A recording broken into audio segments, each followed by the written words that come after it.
Well, when we're getting prepared here for the game two, for the second game of this set, I mean, in particular, is there anything you're looking for from Eanix to try and set things up? Do they play around 50-meter fly? Do they try and shut down Zachsy in that 80 carry position? I mean, if you're Eanix going into this game, where's your focus going to be? Matt Coy said it best by just replacing the Susanoo. Everything else, I think, worked out for them. Hercules on Predators had the pulls and the pushes every now and then. The control was there. Susanoo couldn't really get into the back line. I'm expecting a slightly safer jungle pick, and I think Eanix can actually sneak a win here. Yeah, they just have to play something with pressure, something that can get the Herc through the early game, and then just like go around and do what junglers can do. Susano had no pressure. He couldn't really go around in the buffs and kill anybody. I just didn't really like the pick at all. And you talked about it before the game even started, Matt Coyce. I mean, you said you expected Obey to kind of come out hot in this game. And it really feels like what they did. I mean, is there anything to them coming into the game like a statement like, hey, we're going to show up this LAN? Because that's how it felt watching that game. I mean, hearing Myflin pop off and that sort of thing. I mean, is there anything to the statement game or when to come out and say, hey, we're here? They are here. They played nuts, picture perfect. And, they're showing you why they actually held that trophy back in January. I don't know. This is a different team. I've never seen this Obey in the past, like the Summer LAN or at Valencia. And I don't know. They're just really insane. Maybe Zachsy was the solution here because, they couldn't really win spring. They didn't really win summer here. But now at the fall, they're Hunter. You guys better watch out for them, too. Yeah, Zachsy, he's the big man on campus, I guess. He's looking really good. Well, that's what we're looking at right now with Obey Alliance, looking good. But again, we're preparing here to get ready to go into game two. And we've talked about this a little bit before, but when we head into these game sets, that's why the splits that happened earlier are such a big deal, because it's only 2 games that you play. And if you win both games, you get 3 points. That puts you so far ahead in those group standings that we're talking about, because it is group stages. 2 teams from each groups are the ones that move on to Worlds here totally. Yes, and between North America and Europe, there's 3 North American teams, 1 European team per group. And right now, with your group, currently, you guys are tied with Strictly Business at 1-1. So heading into game number 2, do you kind of want Obey to win this one or more Eanix? I'm praying for the Eanix comeback. We need the split really to even contest in this group, because this group is looking fierce. No, it is a rough group. I mean, I'm saying that both groups look tough. It just looks close. That's how it looks, really, the more I think about it. It just looks close here, but we got picks and bans here ready for game 2. That way we can see if they want to go in and kind of make any adjustments to it. And you all talked a little bit already. You think that mainly the Susanoo was the problem, and I kind of agree. I mean, we saw 50-meter fly making big plays. Even Dineohsaw actually looked good on the Sobek with some hot plucks and some highlight reel plays he was making too, totally. He set up the plays for 50-meter fly every now and then, just getting people in or getting his opponents in a better position for 50-meter fly to follow up. And I think that Eanix believes that Izanami on Zachsy was actually the issue, because Obey Alliance, they picked it after the secondary ban phase, and that's kind of what worked out for them. Zachsy was almost left untouched. Untouched, yeah, and the Izanami, I think she has the highest DPS of really any ADC right now, and he played insane on it. I fully understand why they banned it here. And despite the success that they had on the Kakalan, they're banning away here the Kakalan is Obey Alliance. They feel like Enix's first pick at Kakalan's first pick material here? Absolutely. It was Obey Alliance that first picked it in game number 1. They know its potential with the level 1 blink play. And once you hit level 5 for the knock-up, and then being able to transform for the Mesmerize ultimate, it makes so many opportunities for a potential first blood. Obey Alliance not wanting Eanix to get the ball rolling early. The health shield you get when he turns into the monster is really, really good, and you can just full tank the mid abilities and really anything that comes your way. Eanix response here with a soul ban, saying we don't want to see Delta Marine on that, and we don't want to see Zachsy on the Izanami. So they take those both away, and that leaves Xing open. So surprisingly, we see an Ullr ban from Obey Alliance. Now this leads me to believe that they're going to pick, maybe an Odin, maybe a Hou-Yi, something with jumps, or maybe even a Hunbass from Myflin, knowing that every now and then he'll bring that back out and land. Yeah, I'm pretty sure the Eanix jungler really, really likes Ullr too. He plays it in almost every single SCL game he had, and he's just very comfortable on the god. So I think that's really why they banned it. Real quick though, why didn't we see actually a Willish in the last set for Chaotic Purpose, you think? I don't think she's that good this meta, honestly. I think the nerf to her Feather Step it was really crucial, and it really stunt her early game and the amount of stuff that she can do with it.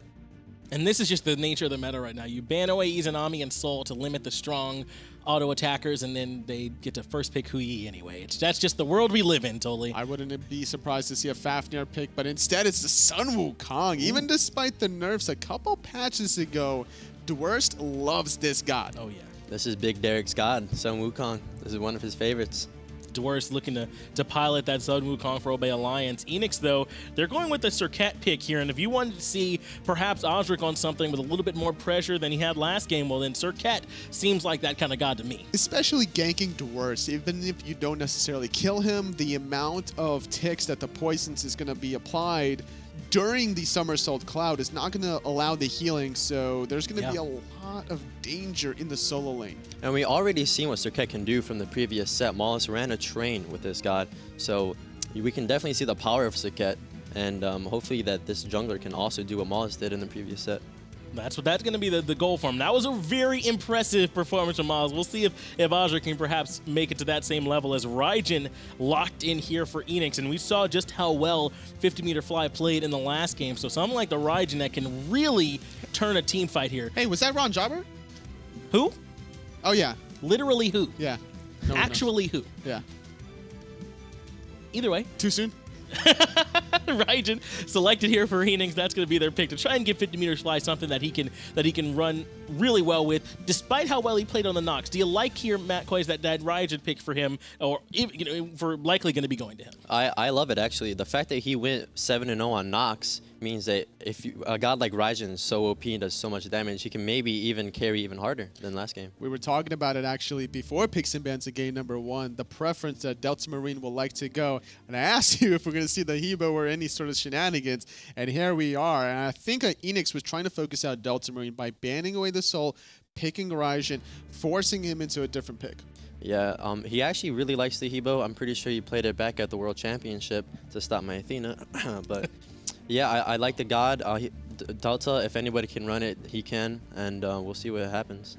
And after having a strong game last time, picking that Hobwa, coming out, looking to do a whole lot of damage, as you said, it feels like just about everything in his kit does damage somehow. I mean, even the water card probably hits for something, right? I mean, it's just everything in his kit. I mean, it doesn't hit, but it might as well have been a utility ultimate, being able to not only amplify yourself, but your teammates' movement speed and slow all opponents. And I think it lasts for 6 seconds, and if you have 40% cooldown reduction, you can actually have 2 of them up at the same time for like half a second. Too much. It's a lot that Hobwa is able to do, so let's see if he can pilot it and get the most out of it.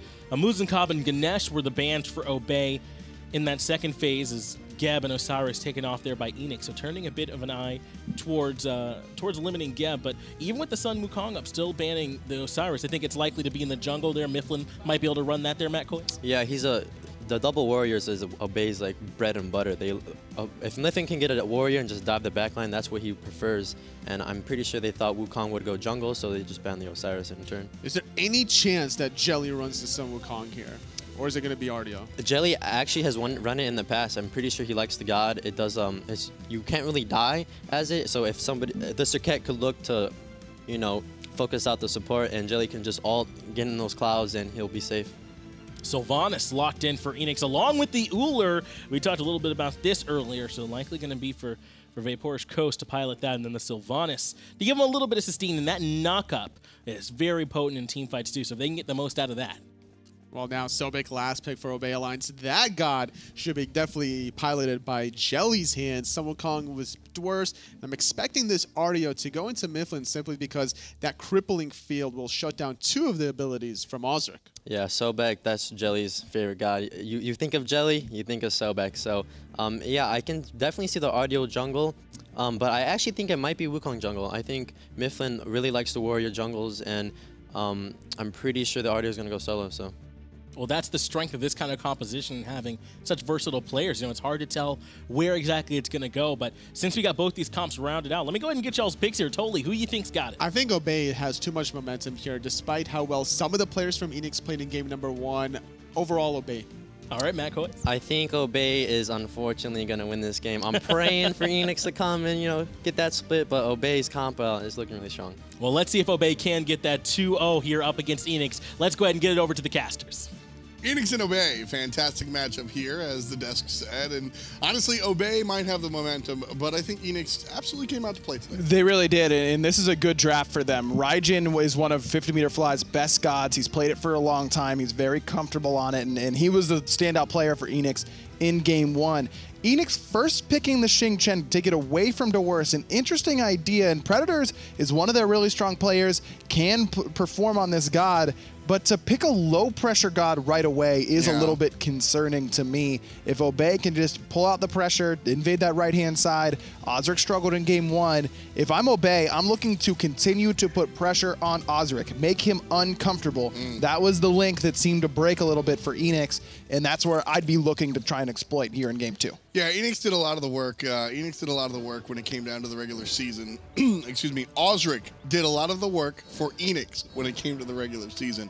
Whether or not he was 7-0 and 100, different story. Usually set up players. Now on the Serqet, going to be looking at dealing the damage himself. But Auzrik not showing up today, I think, is a big reason why Eanix winds up with the L. And this is a very volatile matchup with the Artio in the jungle, because both characters kind of counter one another. I mean, you look at Serqet, all her damage comes from a dash. Artio has the cripple field, so that's going to be difficult to pull off. But a lot of what Artio wants to do is sustain-oriented. And what does Serqet do? Shut down all healing. So this can go either way. Whoever can get a lead on the other. If Myflin can get a lead onto Auzrik and just run him down, not care about the last breath damage, and just chase Auzrik to the ends of the earth, this is going to be a nightmare matchup for him in the jungle. But if Auzrik can get ahead, then Myflin is going to feel very squishy. He's not going to feel very impactful. The heals are going to be non-existent, and this could go Eanix's way. I'm also very, I don't know, man. I'm kind of over the jungle matchup.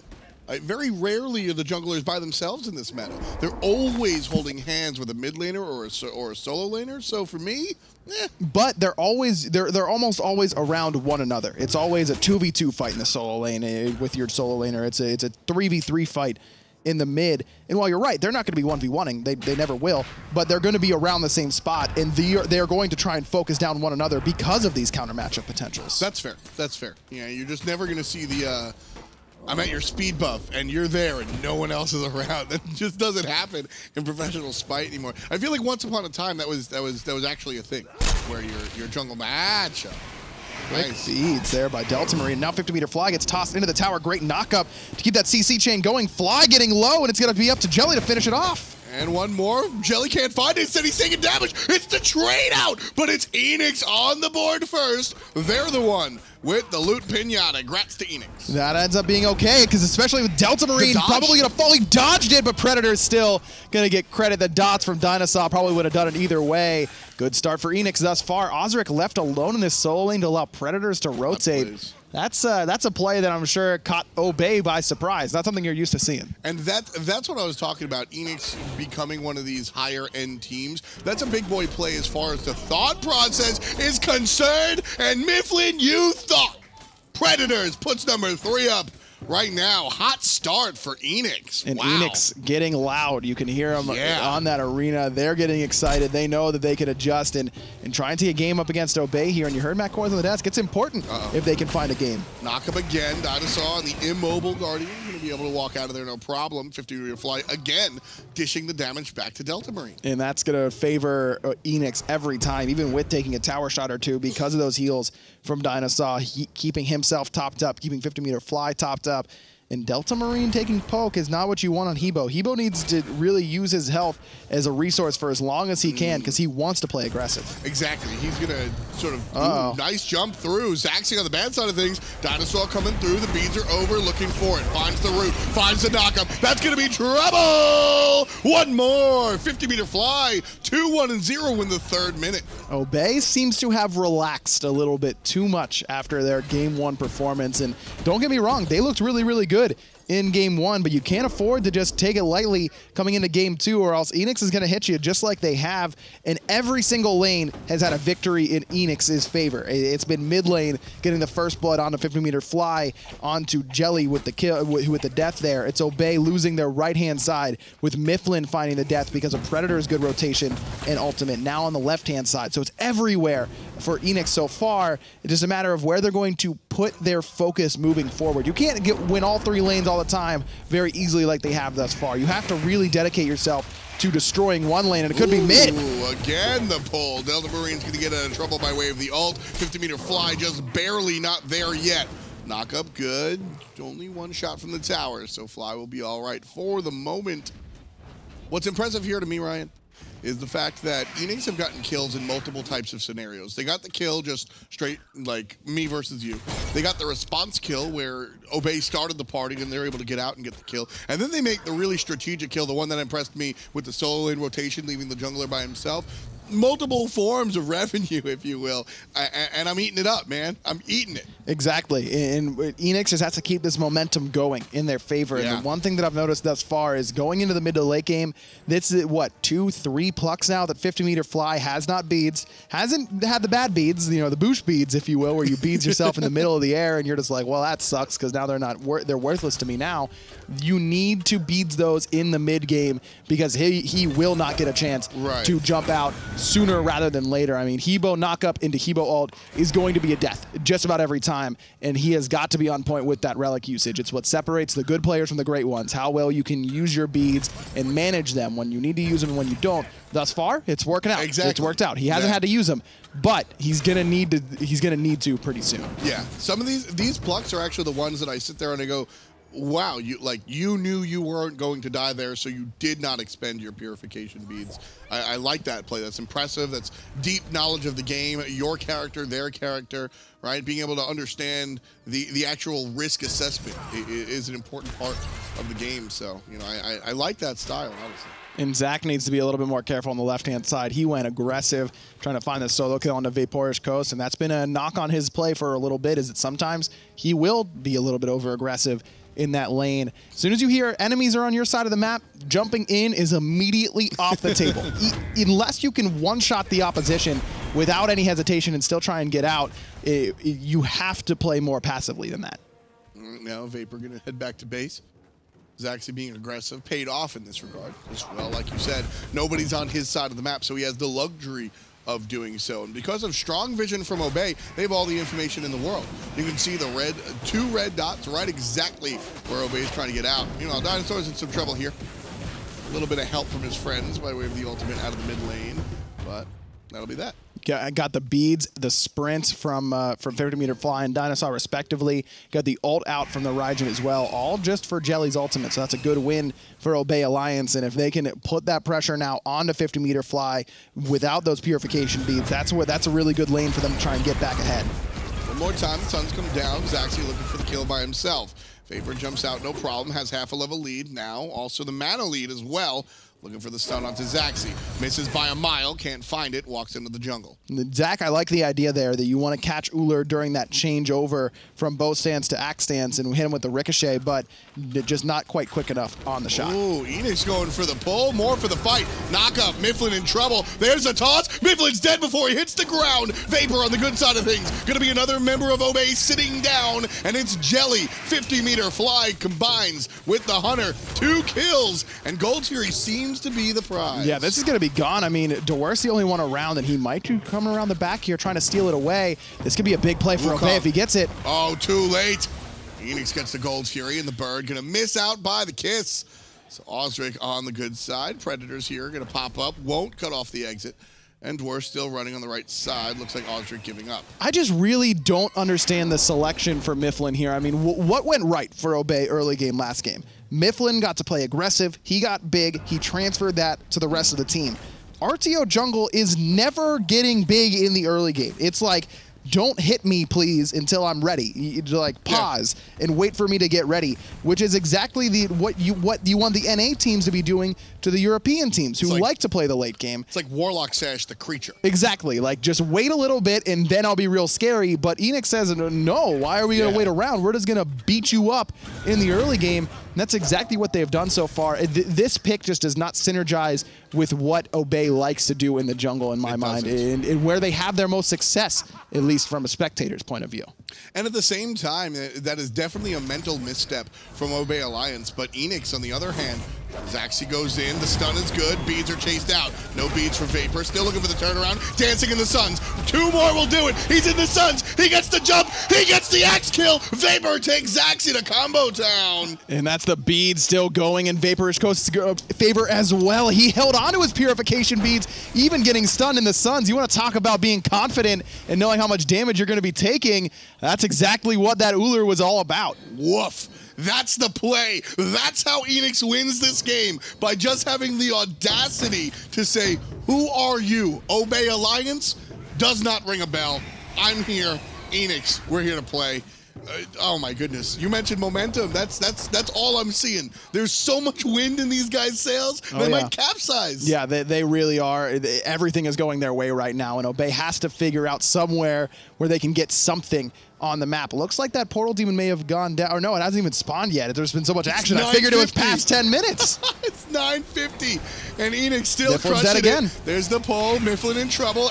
Everybody looking at the Artio, including the Grim Reaper. Auzrik brings him all the way down, and it's a 4v5 one more time. That portal demon is spawned now, Raijin, and it looks like Obey Alliance want to play defense. And they have to, because they can't really afford to give up more neutral gold to Eanix, but I don't think they have anything to say about it. I mean, Delta Marine, he's going to go back to base. He had boots in Tiny Trinket. He's not doing any damage to anyone yet with that build, and so Obey Alliance give up another objective. This one's the portal demon. And we're only 10 minutes in, Tom, and this is a 5K gold lead nearly for Eanix. Exactly. Listen, Hebo, Hubwa, Artio, even Hoyi, these characters, you lose late game. So you got to win early game. And Eanix doing exactly that. And again, you know, I was talking about the multiple ways Eanix have done it. Well, add another one, because Vaporish just went toe-to-toe with one of the more notorious hunters in the entire scene, and comes up big. Yeah, he really did. Big. And this is a guy who's commanded respect in the EUSCL. A lot of players talking about him as one of the better players in that role.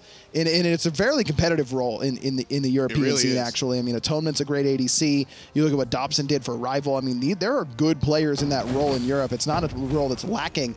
And Vaporish has been one of the guys that people are talking about as one of the better performers in that area.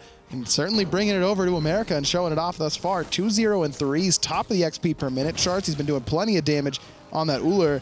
And I love this decision to just give him the red buff. Let him keep going, man. No, absolutely. Yeah, that's what you do. You've earned this red buff. You destroyed Zachsy. That was, and like you said, I mean, he earned style points in that one as well. Just look good doing it. Just disrespectful to not use the beads, in all honesty. I mean, how do you lose that trade when he holds the beads and stands in the Suns? Just the straight disrespect he's out of it, man. Gotta love it. And that's the kind of swagger you want to see from a team on LAN. And that's the kind of swagger that Obey has a lot of the time, where they're the ones who are just doing things that shouldn't work and somehow do. This time it's going the other way. And now he's starting to feel himself. He's making these back baits. He's looking for it. And this is not only is this fun to watch, but this is also the competition that NA's been asking for. They've been asking for this. Myflin here in town. Vaporish, got to be careful. Going to jump away, but the talk comes out too as he wipes his forehead. That's a silent play I want to watch. And I like the idea there that he knows something's going on. Something's going on in the mid lane is the blink-in from Auzrik, but that's not the ults that you want to expend for Eanix. Now Obey has an opportunity, because, I mean, Serqet ult so far, with how far ahead Auzrik is and how far behind Obey are, is almost an instant kill in a lot of areas. Saving that for the Gold Fury, now not having Blink, not having Raijin ult, not having Serqet ult, is actually a fairly big window of opportunity for Obey to potentially play aggressive. Yeah, I liked that play when it resulted in Auzrik Blink ulting, pushing into 50-meter flies ult, and just blowing somebody up. Right, and that's good against that was against the Artio, who, her escape can be interrupted. You don't have the option to just go straight into a CC immune ultimate and sit there like Jelly does. That not the target there necessarily for Eanix. Yeah, kind of a bad beat there for Eanix right now. Auzrik, however, going to jump forward. Miss Zachsy's with the Death Bane. And so players on Eanix have to be a little bit more careful. Damage not dealt the way they thought it'd be. Though Auzrik doesn't commit anything there. I mean, Vaporish doesn't commit anything there. Zachsy has to use the ult, so that's another win for Eanix in a small regard. Still can collapse on the dual lane. Jelly playing it relatively safe. Dwurst here, grab, stunned out as well. Knockup is good. 50-meter fly gets another kill. That's 4 for the Raijin. And the 4v5 power plays on, and the Gold Fury is going to be grabbed. Jelly's still here along with Zachsy. There's a blink in from Predators looking for Myflin. He went the knockup, and again, throwing him right into the teeth of Eanix. He's going to be gone. He's tossed. He hits the ground this time, Ryan, but he's gone quickly after that. Auzrik gets credit. He jumps, tries to cut off Zachsy, forces Zachsy to the right-hand side, where there's 2 members of Eanix waiting. Auzrik doesn't have the kiss up just yet. Gonna deal battle with the Hunter. Has the Hebo behind him. Hebo surfs the wave, but Predators looking for the Hunter. Gets pushed out by Jelly. I think Eanix goes a little over-aggressive. Yeah, there. this is where the inexperience shows, because that should have been an instant Gold Fury pull from Eanix right after that pick onto Myflin. Now they've got the numbers advantage still, forcing Zachsy out. Ooh, but the Gold Fury is going to be a lot riskier, and the Eanix not really sure if they want to go for it or just go for the Oracles. Jelly did have to use the ultimate, and Delta Marines is down as well. FHP on the objective. Predators doing a decent job of zoning so far. Can't do it anymore. Dineohsaw very low. Eanix does get the Gold Fury. Will they trade their support for it? That's the question. Likely a yes. Predators has to get out of here and just give up his tree man. That's worth it. Absolutely worth it for Eanix, but that was risky. You want to talk about a way to get a defending world champion team into the game? How about a coin flip Gold Fury for you? That took some wherewithal from Eanix to pull that one, but it ends up on top. And sometimes, you know, you got to put yourselves in positions to succeed and then just leave it up to fate. And that it worked out so far for Eanix. I mean, that was calculated aggression, I'll say. I think Eanix, like, you go into some situations and you're like, we're just going to roll the dice. That's what I mean by that. But this is not the game to do it, man. You're up 5K at 15 minutes, you know, a little bit less than that before the Gold Fury. So if they lose that Gold Fury, they're still up 3,000, and I think that's why Eanix goes for it. But I just do not want to give a team like Obey momentum on land ever. I mean, that is a well, it's a good thing they did it. And it's a good thing they secured it. Exactly. It's and that's always the argument, right? Well, it worked out. I rolled a 6. Sure, but, you know, in my mind, that was the wrong call for Eanix that ends up doing the right thing for them. Absolutely. Absolutely. I say it all the time, though. 5 players following the same wrong call will be the right call some percentage of the time. Whatever that some percentage was, Eanix just rolled. Exactly. And, you know, it's I really like that one, by the way. Dineohsaw going to miss off the pull. Portal Demon started 90% so far. Zone duty. Dineohsaw, Predators. Myflin has done nothing this game but die, and that's been a really big issue for Obey. Dineohsaw up front, dropping the ultimate. Meanwhile, Portal Demon off the board, going to be taken by Obey Alliance, and the rest of the team fight looks like it's going to go their way as well. Dineohsaw with the water hands, but off screen, Vaporish able to take down the jungler. Zachsy able to take down the mid lane support. It's going to be 1-for-1 so far, but the double kill going to Zachsy. And that's exactly what Obey need. They get an objective steal. They get a double kill onto their Hunter, who, even though he got soloed in that lane, got baited in for another death, it's still not that far behind in XP. In fact, he's taking a lead now over Vaporish. That's a big swing in Obey Alliance's favor. And even though Myflin does exactly what he did the rest of the game, die without any real damage, Zachsy in some trouble, but will be able to jump away. Now Jelly gonna join him in that trouble department. 50-meter fly up and over the wall. Zachsy's got no jump. Oh, the Aegis is gonna be early. Zachsy's gonna take some damage from Auzrik's ultimate. Here comes Delta Marine. The water cannon will just hit once. Keep an eye on Zachsy. He's relatively low, about a quarter of HP. No relics as well, so it's a good call from Obey Alliance to back up. Even though Myflin just dies in the front line again, just like he has been all game, what do we hear in this arena but Myflin yelling for Zachsy to be getting the double kill? He might have just killed himself so that he could get a better angle of Zachsy farming the opposition. And that's, all jokes aside, having that guy on your team is critical for a LAN environment. I mean, Obey feels like garbage right now. They're getting beat by a team they feel like they shouldn't be losing to. They've gotten beaten every lane so far, and you need the guy who's going to be telling you that you're still sick, you're still a beast, and you're going to beat them regardless of that. And that's important, especially for it to be the guy who's getting crushed right now. He's getting creamed, but he's still bringing it. That's exactly, you need that attitude. Listen, Obey have made some mistakes, but make no shake about it. Eanix are playing better Smite than Obey is on this battlefield right now. Yes. And as a team, as the defending world champions, that hurts. That's not what you want to see. And you need Myflin just out there going, 05 and what? Nah, man. Zachsy with the double kill, right? Like. Yeah, look at Zach, stupids. He's way better than me. Like, that's the sort of thing that you're going to hear. and whether it's Myflin on this team, whether it's Mollusk for Soar, you know, every team needs to have that guy in order to keep yourself up in the game mentally, you know, without worrying about what's actually happening. I mean, you have to be, you know, actually ignorant of what's happening to you on the battlefield to be excited at that moment in a lot of ways. But that's important. I mean, you have to, you know, it's the mind over matter. It's making your own reality, basically. And that's in the mental game here at LAN is so much more important than ever we could really ever impart onto the viewer. I mean, until you've done it, it's so important to keep your head about you, and it's not always easy. Especially here, you know, I hate to keep bringing it up, but especially here on the console scene, there's so much character, there's so much pride, and there's so much on the line. You know, I think these teams would show up even if there wasn't a prize pool. That's how I feel about these guys, and it's so much fun to be able to sit next to the pit and listen to them just go nuts over every play. I would definitely see them coming without any sort of prize pool. I could hear it now. I just want to beat you on land for fun.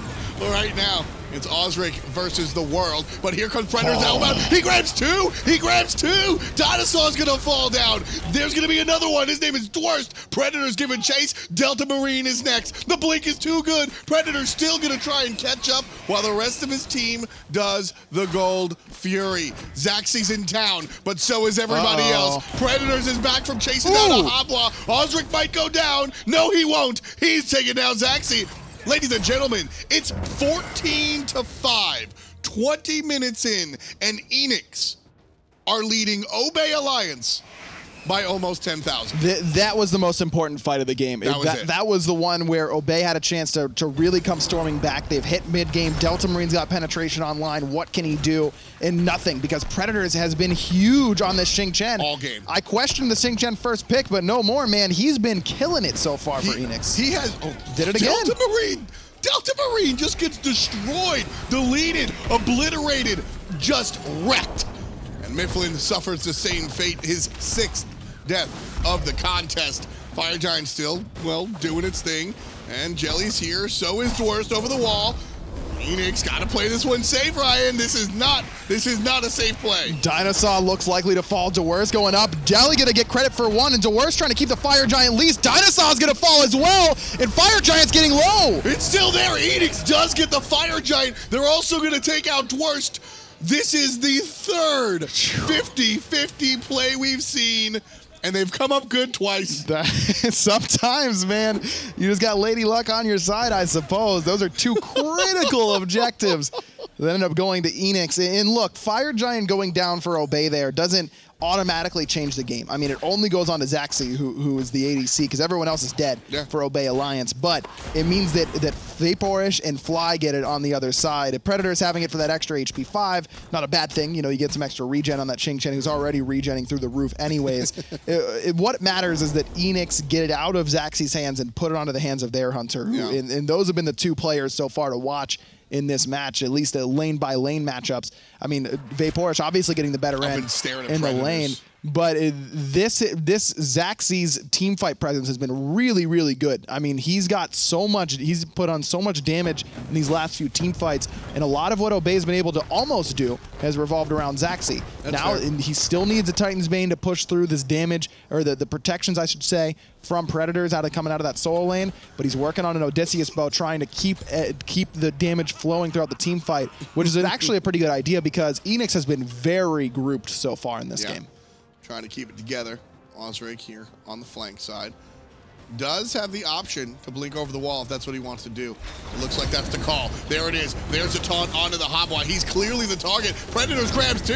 Dwurst is in trouble. The ultimate on 50-meter fly. Dwurst is going to be totally fine. Can't say the same about Predators. This is the turnaround. Zachsy takes down the solo laner. Doesn't matter how tanky he is. Myflin low. Jelly low. But nobody from Eanix is turning around. Dineohsaw is going to fall if he doesn't get out of there. Zachsy with another kill. He's the one keeping Obey in this fight. Zax leading the charge, jumping in first. Delta Marine's gonna get another one, and it's a 3-for-0 underneath their tier 2 tower. What a fight. And Dwurst using the ultimate early on in that engagement ends up coming up huge because Eanix blow everything on the Wukong decoy. It juked me. I thought he was dead, dude. And I think everyone did. It was a decoy. That is, I can't say first because Wukong has been out the entirety of the Pro League. That is one of the first times that a Sun Wukong decoy has actually tricked a team. And it works out huge for him. 50-meter fly is lurking here in the jungle, and Obey don't know. They don't have any wards right there, but a wise decision to back up. He has done so much for this team. You cannot afford to take a spill there. That's a big turnaround for Obey Alliance. They cut a nearly 10K gold lead into a 5K gold lead, just like that. And it gets them closer to those really important power items. It's the Odysseus bow for Zachsy that I was talking about. Delta Marine working on that Rod of Tahuti. Myflin could use any sort of defense in the world. He could get 10 items right now, and I'm not sure that he would be able to survive with how much all of Eanix has been dumping into him. And that's the first time that Myflin doesn't fall right at the beginning of the engagement, and the chase ends up being fruitful for Obey in large part because of his extra long-range CC. You know, it's actually very interesting is that if you watched, again, the last time that we saw Jungle Artio was we saw Elevate played in PC Super Regionals, and basically what wound up happening was he got farmed. He was 0-7 before his team started to win because the opposition just focused him the entire time. And that works in the early game, and frankly, it works in the mid game as well for an Artio. And when the late game comes, you're just killing a tank and you don't actually get the kill. So Eanix actually intelligently altered. They've been going after the Artio the entire game, and then this time they go for the Hebo instead. I like the target change, Ryan, but Obey was waiting for it. They were ready, and using that ultimate to put damage onto Auzrik and get himself out of CC. Really quick reaction from Delta Marine, and that was a big reason why Obey was able to turn it around. Now this next Gold Fury, not quite as impactful as the last one, but still could be the deciding factor in this game. If Obey can get a big team wipe here, not only are they getting gold, but they might be just getting a Phoenix on the left-hand side, and they are late game enough where that is on the table. 3 coin flips so far from Eanix. First one was Gold Fury, comes up heads. Second one was Portal Demon, comes up really badly, tails. And the third one was Fire Giant, which came up heads as well. Eanix, I don't think this is a coin flip they want to take. I think we should put all the quarters away and actually just go fight for fight. Damage on Am Dwurst, not too much. Chased out, bird down. And the relics, each team waiting for their relics to be back up. Now that Delta Marine has those beads available, he's willing to be in this fight once more. Obey Alliance backing off a little bit tactically. You can see Jelly on the right side. This is really good positioning coming out from them. Dwurst, however, going to start to filter in. Gold Fury pulled, but it's really just to entice Obey to come closer. Eanix are doing the right thing by not fighting into where Obey want them to. Good poke there on a Dwurst, bringing him down to 2/3 HP. Jelly loses a quarter as well, and just a perfect reset back from Eanix. Let Predators, the only one who's taken any poke, just use those heals from Dineohsaw, use that extra HP 5 from the Xing Chen kit, and that Stone of Gaia.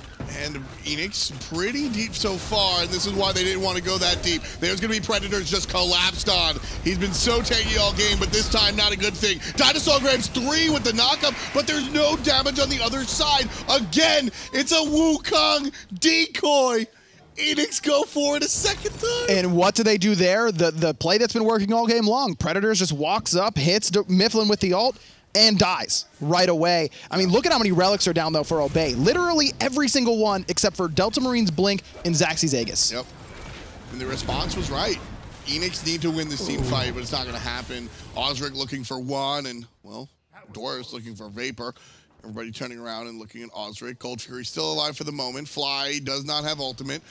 Not going to be able to take this one, so there's the Gold Fury, and in the words of Obey, let's go. Might have had a little bit more gusto.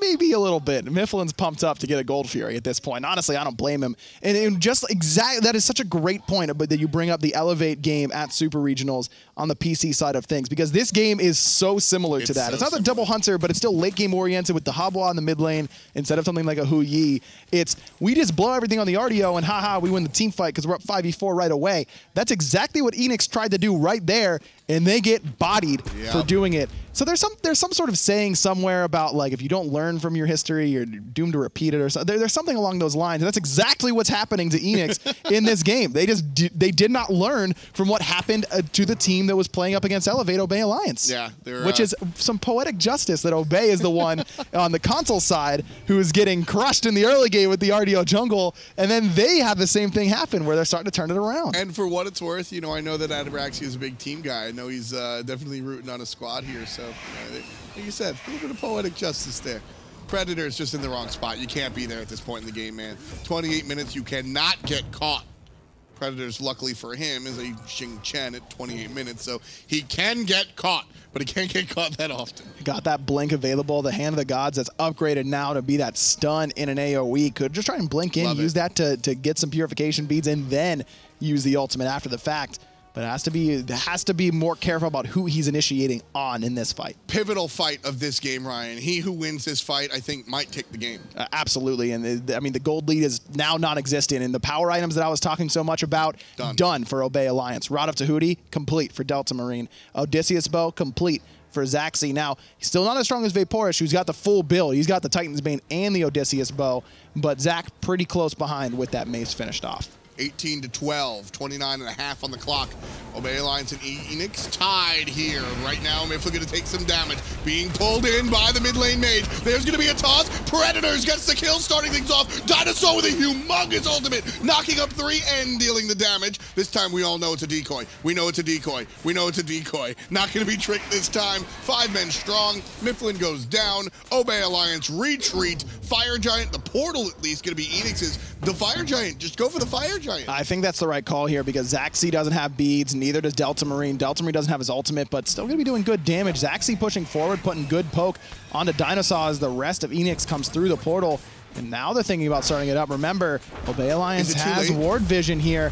Might be because Zaxy's bag's jelly is back full HP. This is a little bit too late now for Eanix. They've got to pull off and take the fight. It's still in their favor in a 5v4. Right. So far, still at positioning. 5 players strong. This is, okay. I was just going to applaud them for leashing it, but they're going to go right back at it again. You know what?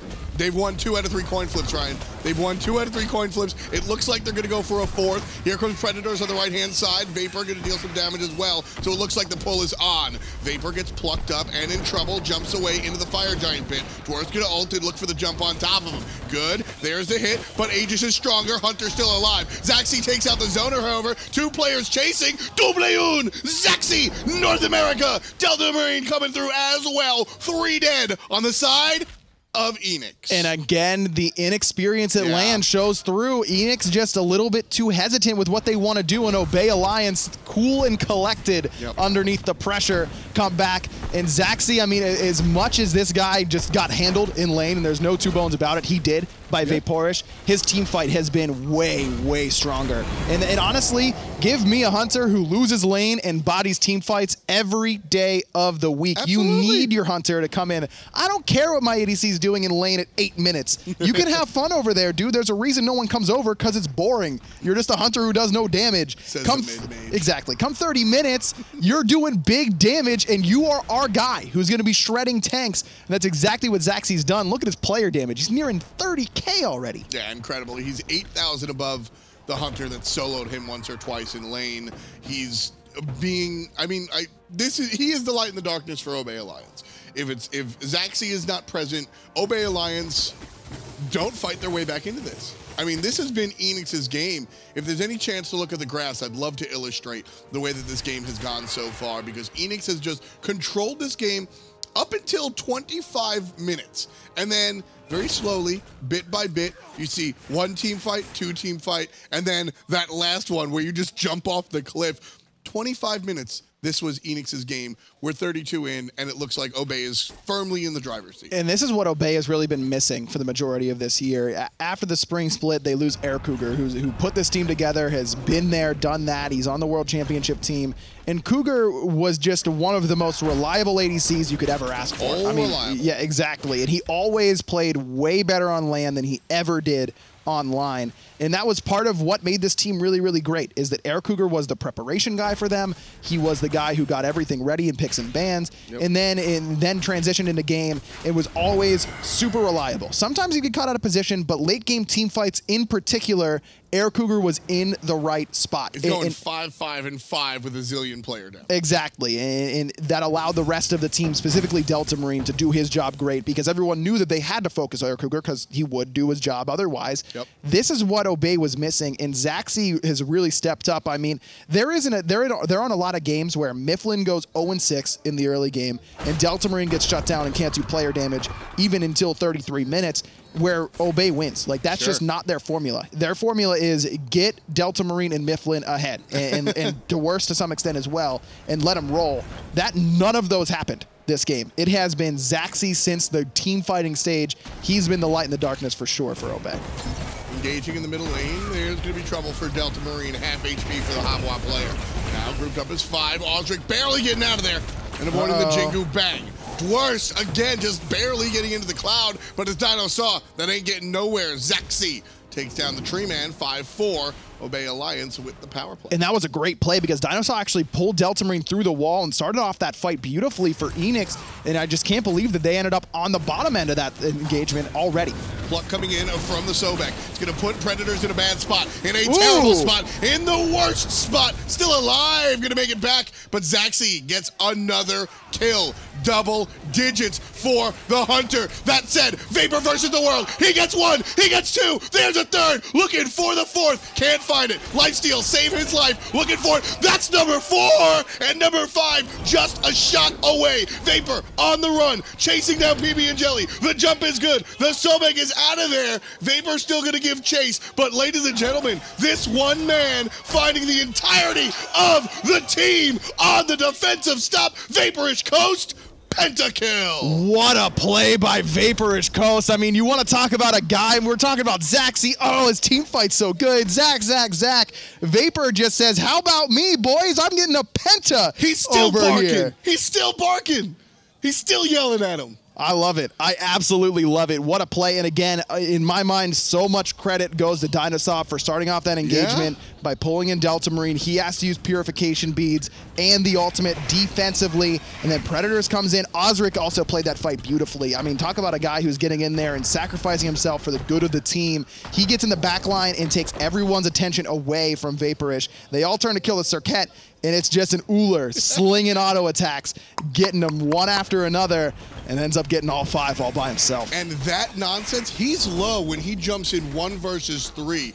Again, I made the joke calculated aggression before, but that ain't no joke this time. This was Vaporish understanding, I'm a hunter, I'm going to 1-shot the Hebo, I'm going to 2-shot this other guy, and then I'll chase down the support, and I can do this. He jumps in with 10% HP, understanding, he even switches to Axe Form to get the lifesteal against the Sun Wukong. Everything about that play was just Vapor understanding his character and the situation, puts up 24 for Eanix, 5 of which came in that team fight, which Obey win the game if he falls. Absolutely. And you want to talk about having a LAN debut? Yes. This is this kid's second game on LAN. Out of control. Like I said, I mean, if that one man, if he doesn't exist, this game is Obey Alliance's. He is the reason we're seeing a Fire Giant dance. And now it's all set back to even. No Phoenixes down on either side. Some towers still standing for Obey Alliance, but we're 37 minutes in. Those aren't really relevant, especially when my man's just bought a 3K pot. He got a pentakill without one. Yep. What do you think he's doing with one? Well, there's the toss on Auzrik, able to dash away, thankfully, to the Serqet kit. Predators, however, stuck a little bit deeper. pbnjellly taking big shots. Vapor going to be able to walk away. Fire Giant leashed one more time. Most important cooldown exchange there, purification beads onto Auzrik. But remember, he has built very tanky so far. Predators saw Sobek back. Predators saw Sobek back. That's the green light for Eanix to start the Fire Giant. Vapor has to keep an eye on his right-hand side. Sees him. The Magi's Blessing is better. Now Vapor trying to deal with Obey Dwurst. Fire Giant leashed. Fight began. Predators low. Ultimate expended. Predators very low. Zachsy's ult did a great job of zoning away everybody there. Now it's Obey Alliance pushing forward. Keep an eye on Delta Marine. He's got that blink ult available. Really good play coming out from Zachsy. One more time. Just by himself, kind of pushing everybody out. Now Fire Giant maintained control by Obey Alliance. Auzrik looking for the flank around while everybody trying to control the rest of the team. Fire Giant brought down to 25% HP. Players need to get in there, and that's exactly what they'll do. Dineohsaw, not in his own choice, gets plucked and thrown.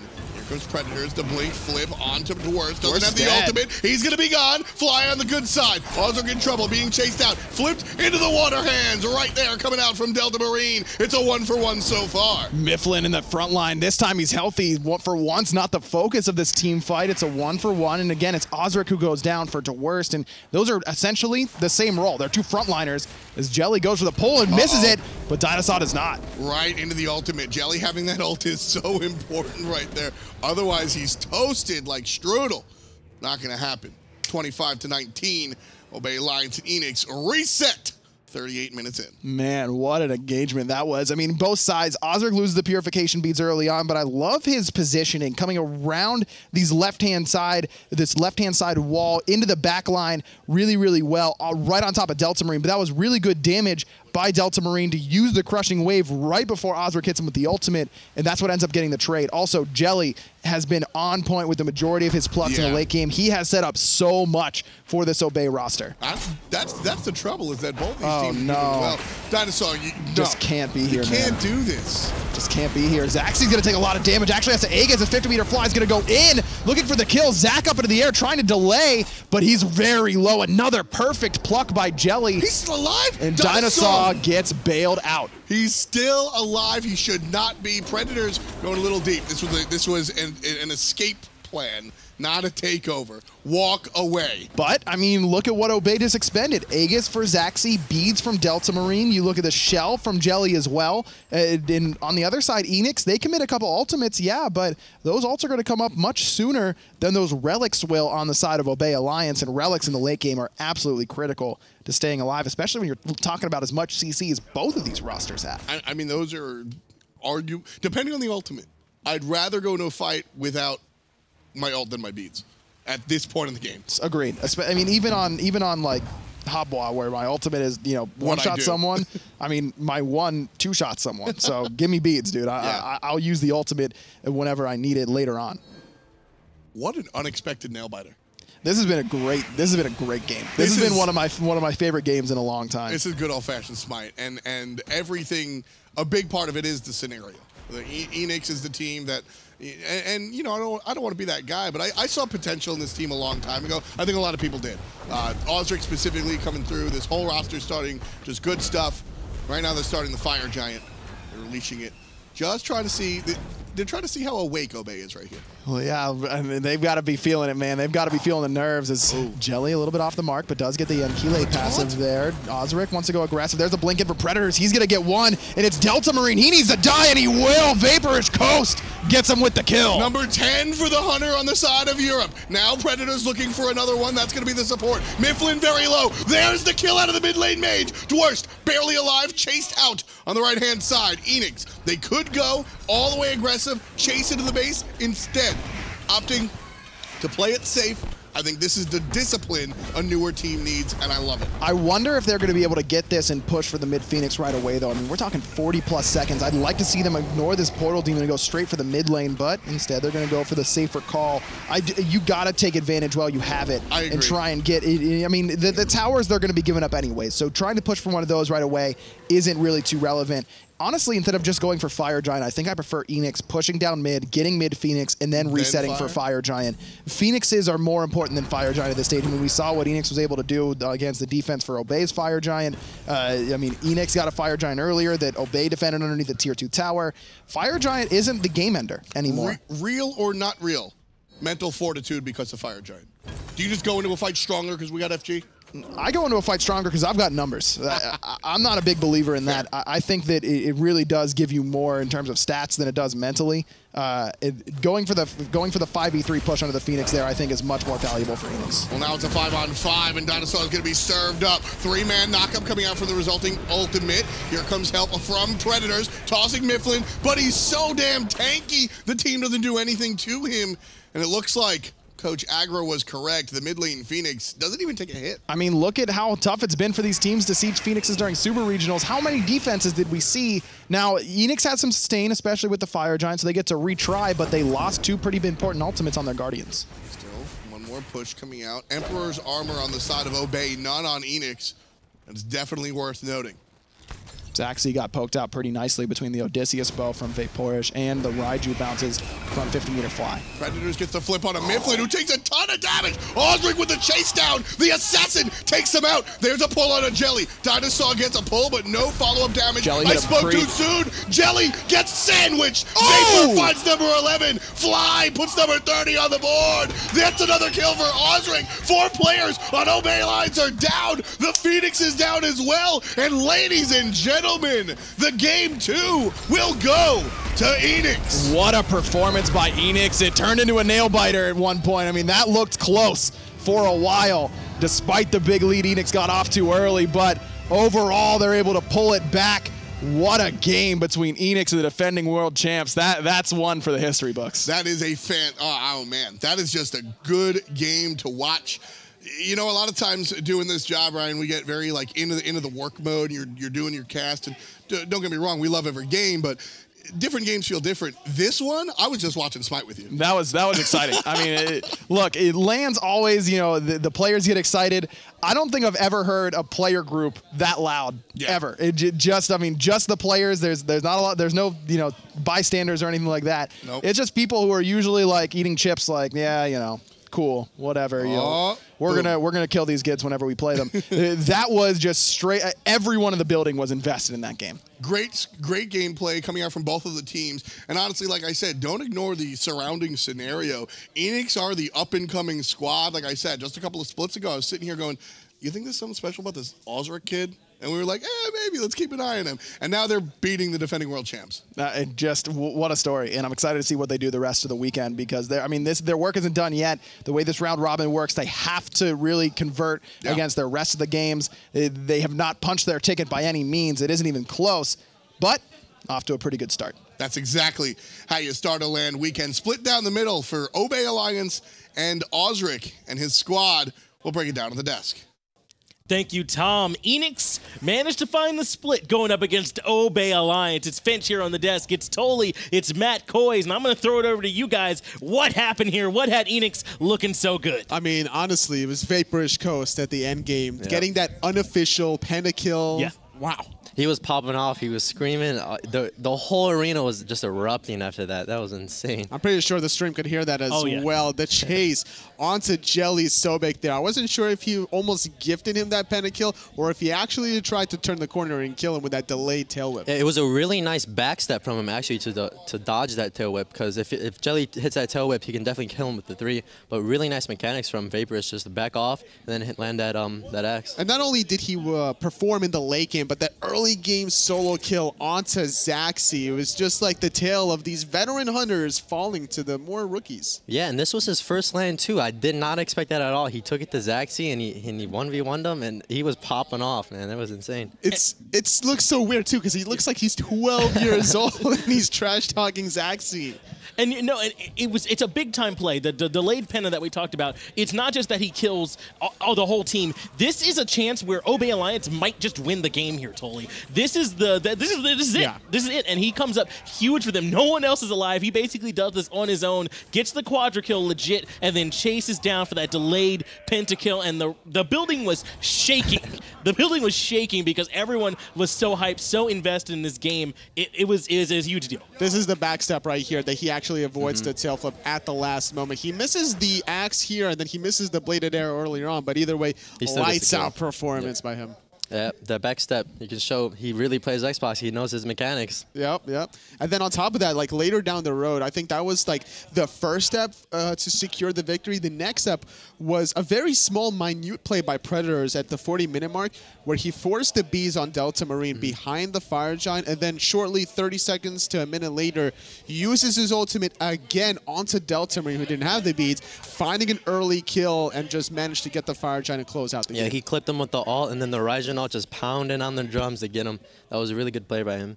And it's too bad, too, because, I mean, everyone on all 10 players played exceptionally well just now. It was not Obey Alliance dropping to a weaker team. It was two teams playing equally well, it felt like just now. And yes, Obey kind of had a way to climb back into it, but Eanix just kind of showed up for him there in that game. And in particular, man, coming up big for Obey Alliance was Zachsy on this Hu Yi pick, man. He looked like he did not realize his team was down 8,000 gold the way they were playing in that game, especially when they defended that tier 2 over in duo lane, man. It was just big. Once Obey started grouping up, they really took advantage of the immobileness of the Sylvanus support, really just catching him out of position. And despite, you know, that getting a solo kill, it didn't put Zachsy in a negative mindset at all.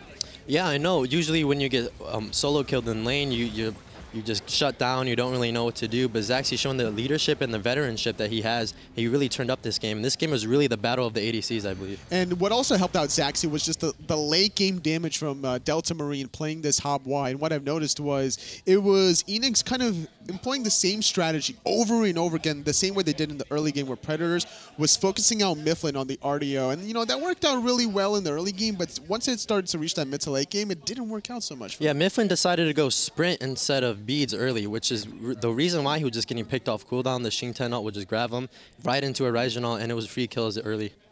It ended up being a really good game for Eanix. They split with Obey Alliance, so each one of them will come away with 1 point in an already difficult group. But actually, we have an interview standing by here for a Tom. Why don't you go ahead and take it away? Thanks a lot, John Finch. Tom Battinger standing here with the man of the hour, Vaporish Coast. Just congratulations, man. I'm going to ask you an easy one. We'll start off light. How you feeling? I don't know how to feel. Like, that was just insane. Like, unofficial penna, yeah, I wish it was the penna, but, you know, carried my team, as always. Hey, man, it's a penna in my book. You, by yourself, killed 5 dudes. That counts as a penna kill. But it's not just a penna kill. I mean, we've seen a lot of pennas come out. It's happened before. But real talk, if you don't get that pentakill, your team loses the game. What were you thinking in that moment? I mean, I was just shouting. I don't know. I can't even remember. It was just so hyped. Like, you know, I just did everything. Kill everyone. Jumped in. You just got to make those plays if you want to win the game. You're absolutely right. I mean, that's the winner's attitude. Those are the plays you have to make if you're going to be that guy. And talk to me how you joined this squad, because you weren't on it from the beginning. Talk to me what it's like been growing with Eanix. Yeah, it's been great. Like, they've really helped me become the player I am. Like, if it wasn't for them, you know, I wouldn't be here. Like, they truly like helped me. Dean, Tom, Preds, Auzrik. You know, they've really helped me become the player I am. Well, you're helping them through this round as well. Obviously looking really strong. You guys beat Obey really hard. They got the chance to come back in the late game, but you guys stomped them early. You got a couple of solo kills against Zachsy. You finish it off with a pentakill. I mean, what does that mean to do this against Obey Alliance? You know, it's just like the best world champs, especially. Like, you gotta go out there, show you don't go think you're gonna win. You gotta show out you're the best, and you gotta always like think you're gonna win every game. That's exactly what you guys did. 2 more days left of the weekend. What's the plans for Eanix? Win every game, make worlds, win worlds. That's what I like to hear. Another pentakill, he says. One more time, it's the Hunter and the Pentakid himself. Vaporish Coast coming out from Eanix. Fantastic stuff. Congratulations again. We'll talk to you in a minute. Thank you, Tom. And let's bring it back to Finch time here at the desk. Finch all alone. Now, I got a couple things I want to go over here with y'all, so thanks for joining me one more time. In fact, let's go ahead and talk about the bracket here for the day, because he had a lot of really good games that came up here for it. So that was day one, just one day, if you can believe it or not here. So we got a lot of good games coming up tomorrow. Make sure you tune in. We got Elevate going up against Obey Alliance. That's a big game. We got Eanix and Strictly Business there to close it out. So make sure you're watching for day 2 tomorrow, after we saw just about everybody split in day 1. So really closer than anyone could have expected here with this action. But it's not just brackets that I got for you, Chad. I'm bringing it all. I also got some promos here for you. So first off, make sure that you all are checking out that Smite Adventure. Again, that should be available for you on all platforms now, so make sure you check it out. Also, make sure that you're trying to compete to get the fastest times, to complete the hardest difficulties, because you can still earn gems, chests, those sorts of things, skins, if you continue to do that, as well as that Loki skin is still available for you. And I'm not going to lie, I played Loki the other day because of how good that skin is, and I did not do well. So pick up that skin. It's just that cool. Also want to talk to you a little bit here about that Sennheiser promo that we've got going on for you all as well. That's just the code hi-rez. That's from me to you, chat. So use that code, get 10% off the Sennheiser headset. Even get a cool headset hanger, because I'm always throwing my headset on the ground or on my desk. And so get somewhere nice to keep it when you get a nice headset. So that's going to help you out there too, chat. As well as we also have the superhero chest coming out for you. That means it'll be, I believe it's 25% off. Thank you for putting it down there on my chest. 25% off the chest. So that way you can get it, make it just a little bit cheaper there for you. But once again, I appreciate everybody that came out and hung out here with us and watched all this awesome Smite Console League action that we had here at the finals. And make sure you tune in tomorrow. That was only day one, ladies and gentlemen. So for me and everyone else here in the production, all the other casters, thank you and good night.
I see marvels, I see titans, and some trouble.